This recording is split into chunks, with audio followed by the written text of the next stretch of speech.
देख रहे हैं थर्ड आई न्यूज बालाघाट। मैं हूं माधुरी कटरे ब्रह्म। दीपावली यानी दीपोत्सव हिंदू धर्मावलंबियों द्वारा मनाया जाने वाला एक विशेष त्योहार है, लेकिन इस बार असमंजस है कि दीपावली का पर्व हम 31 तारीख को मनाएं या 1 नवंबर को मनाएं। दीपावली से जुड़ी तमाम परेशानियों को, जो भी हमारे कंफ्यूजन्स हैं, उन्हें दूर करने के लिए आज हमने हमारे स्टूडियो में आमंत्रित किया है ज्योतिषाचार्य श्री महेश खजांची जी को। खजांची जी, बहुत स्वागत है आपका। और जैसा कि मैंने कहा कि दीपावली हम हिंदू धर्मावलंबियों का खास त्योहार है और अब तो लगभग हर उत्सव धर्मी किसी भी धर्म का हो वो इस त्योहार को मनाता है। जी, इस देश में नहीं बल्कि विदेशों में भी मनाते हैं। लेकिन अब ये जो तिथियों की परेशानी है, ये इस पर हम जानना चाहेंगे कि क्या कारण है कि 31 तारीख को मनाया जाएगा और क्या कारण है कि 1 तारीख को मनाने की कुछ लोग बात कर रहे हैं। बहुत अच्छा प्रश्न है और ये कन्फ्यूजन दूर होना बहुत ज़रूरी है। श्री वेद माता वास्तु एवं ज्योतिष परामर्श केंद्र के माध्यम से पंचांग में इस बात का उल्लेख किया जा रहा है, मुहूर्तों के साथ उल्लेख किया जा रहा है और आज स्पेशली इसी कन्फ्यूजन को दूर करने के लिए हम थर्ड आई के स्टूडियो में बैठे हुए हैं। देखिए, प्रकाश पर्व दीपावली जो है एक वर्ष का सबसे बड़ा पर्व होता है और आप सभी को इस पर्व की एडवांस में अग्रिम बहुत बहुत शुभकामनाएं। इस बार की शुभ दीपावली हमारे हिसाब से 31 अक्टूबर गुरुवार को मनाई जाना चाहिए। उसका कारण समझ लें कि गुरुवार 31 अक्टूबर को अपराह्न 3:55 से अगले दिन 1 नवंबर की शाम 6:18 तक कार्तिक कृष्ण अमावस्या है और दीपावली का जो त्यौहार है वो अमावस्या का त्यौहार है और विशेषकर रात्रिकालीन त्यौहार है। अब यहाँ पर हम आगे चलते हैं तो कार्तिक कृष्ण अमावस्या की तिथि जो है वो दूसरे दिन 6:18 पर ख़त्म हो रही है। अतः वार्षिक महापर्व हम लोग प्रदोष व्यापनी, यहाँ शब्दों पर ध्यान दें कि दीपावली पूजन में प्रदोष व्यापनी जो मुहूर्त रहता है वो बहुत ही महत्वपूर्ण रहता है। गृहस्थ जीवन की सुख शांति और समृद्धि के लिए सायंकाल जो सूर्य अस्त होता है उसके लगभग आधा घंटे पूर्व से लेकर के उसके पौन घंटे बाद तक ये जो है प्रदोष व्यापनी दीपावली का जो मुहूर्त है, इसलिए हमको वो कब मिल रहा है, वो 31 को मिल रहा है, वो 1 को नहीं मिल रहा। तो आगे इस बात को और समझने की कोशिश करें कि केवल प्रदोष काल में पूजन ही दीपावली का मुख्य पूजन नहीं होता। रात्रि में जो निशीतकालीन पूजन होता है वो भी बहुत महत्वपूर्ण होता है और निशीत जैसा कि नाम है वो तो मध्यरात्रि के बाद ही होता है। मध्यरात्रि के बाद ही एक क्षण ऐसा आता है 5 से 10 मिनट के बीच में जब हमारे पूरे आप तो पुरुष कहते हैं कि लक्ष्मी जी भ्रमण पर निकलती हैं, उसके पहले काली निकलती हैं। तो इसीलिए 31 तारीख को ही दीपावली मनाई जाएगी क्योंकि रात भर उस दिन अमावस्या तिथि है। दूसरे दिन 1 तारीख को अमावस्या उदया तिथि जरूर है लेकिन रात्रिकालीन तिथि नहीं है, प्रदोषकालीन तिथि नहीं है। इसीलिए इस बात को बिल्कुल स्पष्ट समझ लें कि हमको रात्रिकालीन और प्रदोषकालीन तिथि में ही दीपावली का पूजन करना चाहिए। मतलब ये हम मान लें कि जो दीपावली का जो बड़ा कंफ्यूजन था, विसंगति सी थी, हमारे दर्शकों में भी ये उत्सुकता थी कि आखिर मनाए कब, तो वो महेश खजांची जी ने बहुत ही स्पष्ट कर दिया है कि जो दीपावली का त्योहार है रात्रिकालीन प्रदोष मिलने की वजह से 31 अक्टूबर को मनाई जाएगी। अब हम ये भी जानना चाहेंगे कि जो कुछ जगहों पर ये भी मान्यता है, खासकर राजस्थान जैसे प्रदेश से ये खबर सामने आ रही है कि उदया तिथि की वजह से वो 1 नवंबर को मनाने का उन्होंने घोषणा की है। तो इसके पीछे उदया तिथि का जो महत्व है वो कुछ पर्व त्योहारों में नहीं रहता। उदाहरण के लिए मैं बताऊं आपसे कि उदया तिथि यदि किसी भी नवरात्रि में ले चल रहा हूं आपको, नवरात्रि की उदया तिथि को यदि जर्रा भी अमावस्या छू जाती है या प्रतिपदा के दिन अमावस्या छू जाती है, उदया तिथि अमावस्या की है और प्रतिपदा शुक्ल पक्ष की यानी कि चैत्र की आश्विन की है, तो वो वर्ज्य कही गई है, उसको पूजित नहीं माना गया है। तो चूंकि दीपावली का त्यौहार रात्रिकालीन त्यौहार है इसलिए और शाम के पहले ये ख़त्म हो रही है, तो इसीलिए ये जो बात है कि उदया तिथि होने के कारण से 1 तारीख को मनाया जाना चाहिए, ये दीपावली में लागू नहीं होता। ठीक है, तो यदि 31 अक्टूबर को हम दीपावली मना रहे हैं तो अब नरक चौदस का कंफ्यूजन आ जाता है। बिल्कुल, आगे अपन अब क्रमवार चलते हैं। अपन सबसे पहले देखिए दीपावली का त्यौहार जो होता है लगभग 8 से 12 दिन का विशेष रूप से होता है। इस पर हम आगे चलते हैं। तो सबसे पहले तो मैं आप सबके लिए जो मैंने होमवर्क किया है कि भगवान विघ्न विनाशक श्री गणेश जी, श्री समृद्धि को देने वाली माता लक्ष्मी, ज्ञान और शिक्षा को देने वाली माता सरस्वती और शक्तिदात्री माता काली, धन के रक्षक कुबेर, और वही खाते का जो पूजन होता है ये निश्चित काल में रात्रि में होता है। और हम जब क्रमबद्ध दिन का करते हैं तो ये सब यदि शुभ मुहूर्त में किए जाते हैं तो पारिवारिक सुख, शांति, श्री समृद्धि, रिद्धि सिद्धि युक्त जो प्रसिद्धि होती है उसके लिए भी दीपावली का पूजन बहुत महत्वपूर्ण होता है। तो यदि हम इन सब चीज़ों को ध्यान में रख कर के ये पूजन करते हैं भगवान श्री गणेश से लेकर के शुरू करके कुबेर तक का और बही खातों तक का, तो हम 31 तारीख को ये सब करेंगे। दीपावली के पूर्व हर साल पुष्य नक्षत्र आता है जी। और पुष्य नक्षत्र जो है, देखिए दीपावली का जो बाजार होता है, दीपावली का जो व्यापार होता है वो पुष्य नक्षत्र में पूरे भारत में उत्तर से दक्षिण, पूरब से पश्चिम एक तरह से वो भी पर्व त्योहार बन जाता है जी। बड़ी बड़ी कंपनियां, बड़े बड़े शोरूम, बड़े बड़े होलसेलर, सारे के सारे लोग पुष्य नक्षत्र का इंतजाम करते हैं। और अब तो आप देखते हैं कि आपको हर शोरूम में एक मुहूर्त का स्कैन करने का वो मिल जाएगा, यानी आप मुहूर्त देखिए और गाड़ी उठाइए। तो पुष्य नक्षत्र के मुहूर्त का बहुत महत्व होता है। तो मैं अब आपको जानकारी दे रहा हूँ कि इस बार पुष्य नक्षत्र दीपावली पूर्व 24 अक्टूबर 2024 को गुरुवार को प्रातः 6:16 से अगली सुबह यानी कि शुक्रवार की अगली सुबह 7:40 तक रहेगा। यानी कि गुरुवार की रात्रि भर रहेगा और दिन भर रहेगा। तो इस पुष्य नक्षत्र में पूरे के पूरे भारत में खरीदारी के लिए बड़ा ही शुभ मुहूर्त माना जाता है, खासकर दीपावली के पहले का पुष्य नक्षत्र। और फिर इस बार पुष्य नक्षत्र का महत्व और इसलिए बढ़ गया है क्योंकि दो जो पुष्य नक्षत्र हैं, एक रवि पुष्य और एक गुरु पुष्य, इसका धर्म तंत्र में, अध्यात्म तंत्र में बहुत ही अधिक महत्व होता है। धार्मिक पूजा पाठ से लेकर के अच्छी चीज़ों की खरीदी से लेकर के ये जो गुरु पुष्य है और रवि पुष्य का बहुत महत्व होता है। तो गुरु पुष्य आपको मिल रहा है और मैं जैसा मैंने आपको समय बताया कि गुरुवार के दिन 24 तारीख को सुबह 6:16 से ये नक्षत्र चालू हो जाएगा और दिन भर आप, रात भर आप इसके लिए बहुत अच्छी सब खरीदी कर सकते हैं। एक समय जो है वर्जित समय जो गुरुवार का होता है, मैं आपको ध्यान आकर्षित करा दूं कि अपराह्न काल 1:30 बजे से 3 बजे तक का जो समय होता है गुरुवार को, वो राहु काल का समय होता है। और राहु काल में कोई भी काम हमको नया शुरू नहीं करना चाहिए। उदाहरण के लिए इस बात को हम किस रूप में लें कि हम यदि खरीदी के लिए किसी जगह बैठ गए और हमारी डील उसके पहले चालू हो गई है तो वो चालू रह सकती है, उसको रोकेंगे नहीं, लेकिन उस बीच में कोई नई डील शुरू नहीं करेंगे, कोई नई बात शुरू नहीं करेंगे, कोई नई जगह पर जाकर के नहीं पहुंचेंगे। ये विशेष बात जो होती है गुरुवार के दिन के लिए। और इस दिन खरीदी में सोने, चांदी, रत्न, आभूषण, बर्तन, कपड़े, वाहन, बही खाते, मोबाइल, लैपटॉप, कंप्यूटर, ये सारी की सारी खरीदारी जो है बड़ी अच्छी होती है। तो वर्जित समय केवल आपका 1:30 से 3 बजे तक का है। तो पुष्य नक्षत्र की जो है वो खरीदी आप 24 तारीख को कर सकते हैं जी। तो इस तरह का जो त्योहारों के समय का ब्यौरा था यह हमें मिला। इस बार की दिवाली 2024 की अगर हम बात करें तो क्या कुछ विशेष उपाय हम कर सकते हैं जिससे हमें ज़्यादा फल की प्राप्ति हो?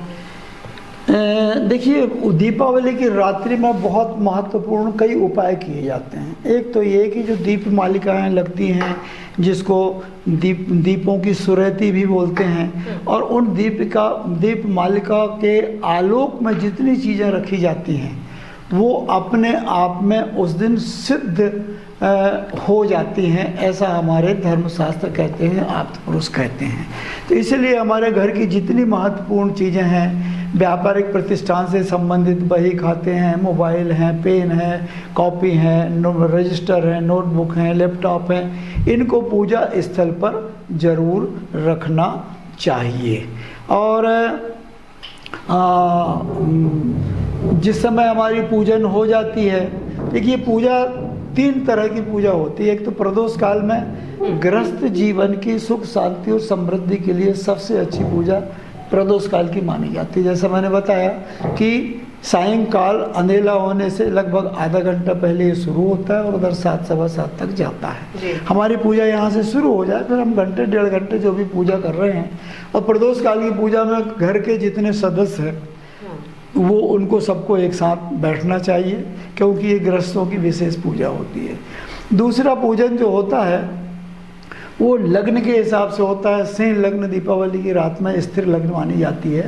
यानी बताने का आशय ये है कि दिन में वृष लग्न और रात्रि में सिंह लग्न। बताने का आशय ये है कि यदि हम स्थिर लग्न में पूजन करते हैं तो उसका जो स्थायी है, लंबा जो प्रभाव है पूजा का, वो हमको मिलता है।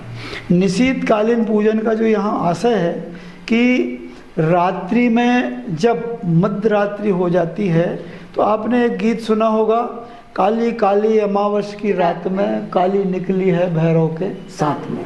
तो जैसे आप देखते हैं कि जिला प्रशासन का कोई भी महत्वपूर्ण काम होता है या भारत सरकार का कोई भी महत्वपूर्ण काम होता है तो उसके पहले पेट्रोल प्रशासन की पेट्रोलिंग गाड़ियां निकलती हैं। बस जस्ट लाइक मान लीजिए कि लक्ष्मी आ रही हैं, उसके पहले काली और भैरव भ्रमण के लिए निकलते हैं। एक प्रकार की पेट्रोलिंग होती है वो, है ना। मैं चूँकि इस समय बहुत व्यस्त चल रहा हूँ 251 कुंडी गायत्री महायज्ञ की तैयारियों को लेकर के, तो 1 दिन 2 दिन में मैं पूरा मुहूर्त जो है सोशल मीडिया पर डालने जा रहा हूँ, आपको भी डालूंगा।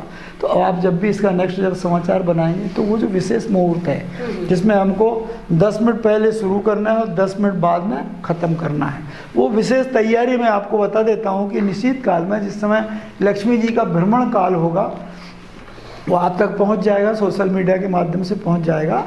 उसके 10 मिनट पहले आप अपने प्रवेश द्वार पर दोनों तरफ, जो मुख्य प्रवेश द्वार है उसके दोनों तरफ 2 घी दिए जला करके रखें। शंख घंट घड़ियाल जो कुछ भी है उसको तैयार रखें। धूप अच्छे से सुगंधित वातावरण बना के रखें। मानसिक जप करें। आप गायत्री लक्ष्मी जी का जो है वो जप कर सकते हैं, लक्ष्मी चालीसा कर सकते हैं, लक्ष्मी स्तोत्र कर सकते हैं, श्री सूक्त का पाठ कर सकते हैं।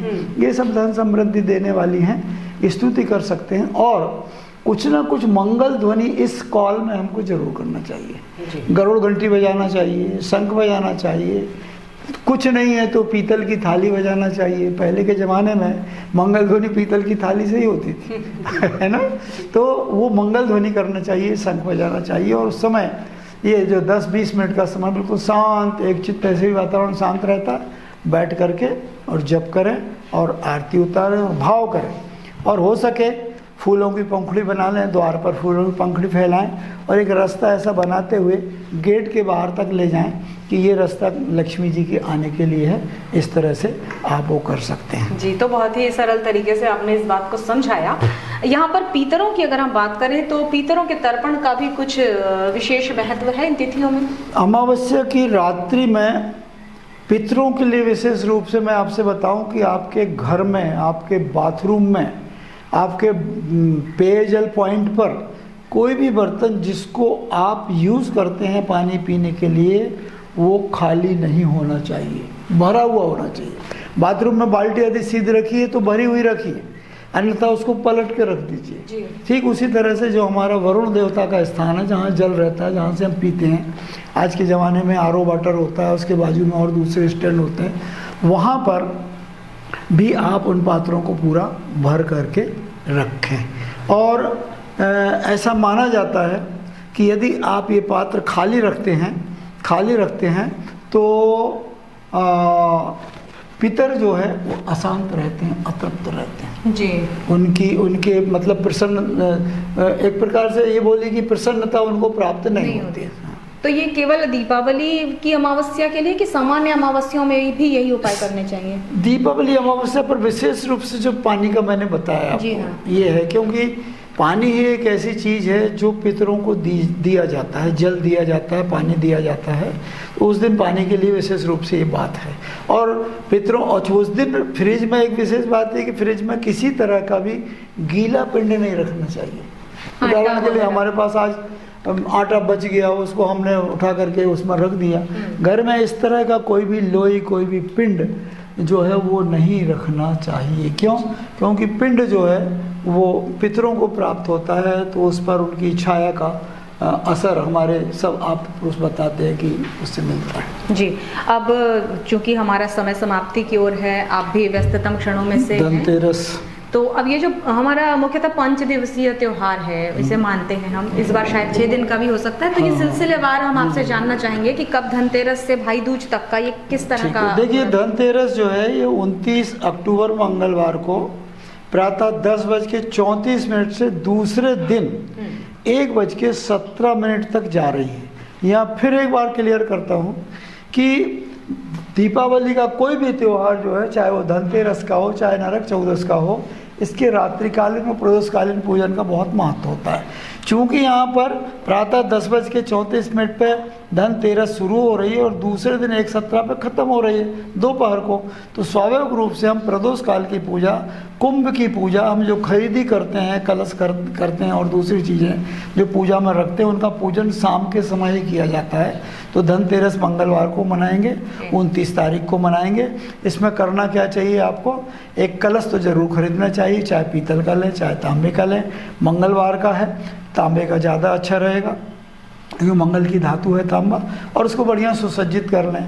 उसमें जो हमारे मंगल द्रव्य हैं, जैसे सुपारी है, हल्दी है, सिक्का है, कलावा है, अक्षत है, चावल है, ये दूबा है, वो उसमें डाल करके और उसका पूजन करना चाहिए धनतेरस के दिन। धनतेरस के दिन। ये धनतेरस की बात हो गई।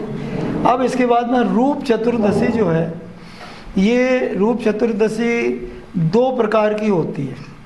एक तो ये कि इसको यम दीपावली भी कहा जाता है। तो जब यम दीपावली मनाने की बात हम मानते हैं ना, तो हमको उसको शाम को ही मनाना पड़ेगा, रात को ही मनाना पड़ेगा। और इसमें क्या होता है कि काली मिट्टी के दिए बनाए जाते हैं, 14 दिए, और 14 दियों में तेल के दीपक जला करके दक्षिण की ओर उनकी बाती रखी जाती है और पूजन किया जाता है। और धर्माधिकारी, न्याय के अधिकारी यम देवता का उस दिन विशेष रूप से पूजन किया जाता है सफ़ेद चावलों से, सफ़ेद फूल से। और पूजन करके और अक्षत का छिड़काव दक्षिण दिशा की ओर उनको यमाय नमः, धर्मराजाय नमः, इस तरह से बोलते हुए उनका पूजन करते हैं। और ये जो 14 दिए हैं, कई परिवारों में एक विशेष बात और है कि ये इसमें से घर परिवार के जितने भी सदस्य होते हैं, कई लोग इसको जानते हैं, कई लोग नहीं जानते, लेकिन मैं आपको समझा रहा हूँ। यदि कर सकें तो अच्छी बात है। मिट्टी के दिए हों, कच्ची मिट्टी के दिए हों, ये जो कुम्हार के यहाँ से मिल रहे हैं वो नहीं, कच्ची मिट्टी के दिए वो बनाए जाएँ और उसको जला करके पूजा जब हो जाए तो फिर एक एक दिए को ऐसा उतार करके अपने ऊपर से ऐसा 7 बार उतारते हैं सावधानी से, ताकि उसका गर्म तेल हमारे ऊपर ना गिरे। और उसको पीछे में ऐसा पलट देते हैं।